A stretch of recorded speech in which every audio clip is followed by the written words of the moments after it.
ભરૂચ નગરપાલિકા દ્વારા રખડતા શ્વાનનું રસીકરણ અને ખસીકરણની કામગીરી કરવામાં આવી રહી છે। ભરૂચ શહેરમાં માત્ર 1.5 મહિનામાં શ્વાન કરડવાના 1094 જેટલા કેસો સિવિલ હોસ્પિટલમાં નોંધાયા છે, જેના કારણે શહેરીજનોમાં ભયનો માહોલ જોવા મળી રહ્યો છે।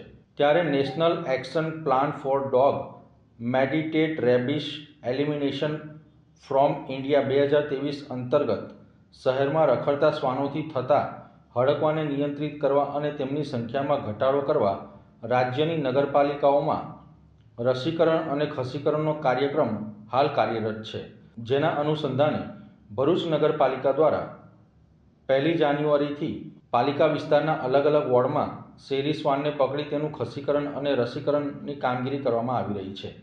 આ અંગે ભરૂચ નગરપાલિકાના મુખ્ય અધિકારી હરીશ અગ્રવાલે જણાવ્યું હતું કે ગુજરાત સરકાર અને હાઈકોર્ટના આદેશ મુજબ આ કામગીરી શરૂ કરવામાં આવી છે, જેમાં દાહોદની સંસ્કાર એજ્યુકેશન ટ્રસ્ટ નામની સંસ્થાએ આ કામગીરી કરી રહી છે।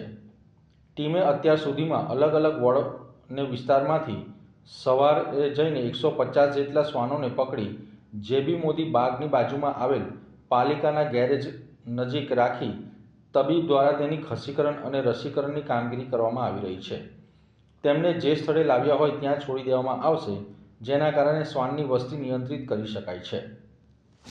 એબીસી બર્થ કંટ્રોલ રૂલ્સ અંતર્ગત શહેરી વિસ્તારની અંદર શેરી કૂતરાઓ, શેરીમાં રખડતા કૂતરાઓની વસ્તીમાં વધારો ના થાય અને એમની સંખ્યા ઘટે, સાથે સાથે એમને હડકવા વિરોધી રસી પણ આપવાની થતી હોય છે। એ અનુસંધાને ભરૂચ નગરપાલિકા દ્વારા એનજીઓ સંસ્કાર એજ્યુકેશન ટ્રસ્ટને આ કામગીરી આપવામાં આવેલ છે। અત્યાર સુધી લગભગ 150 જેટલા શેરીના રખડતા કૂતરાઓનું ખસીકરણ કરવામાં આવેલ છે અને રસીકરણ પણ કરવામાં આવેલ છે।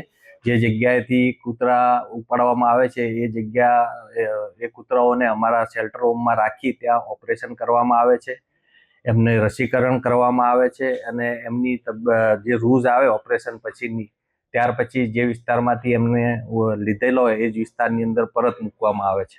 અત્યાર સુધી લગભગ 150 જેટલા કૂતરાઓ ઉપર આ કામગીરી કરવામાં આવેલ છે અને વોર્ડ વાઇઝ આ કામગીરી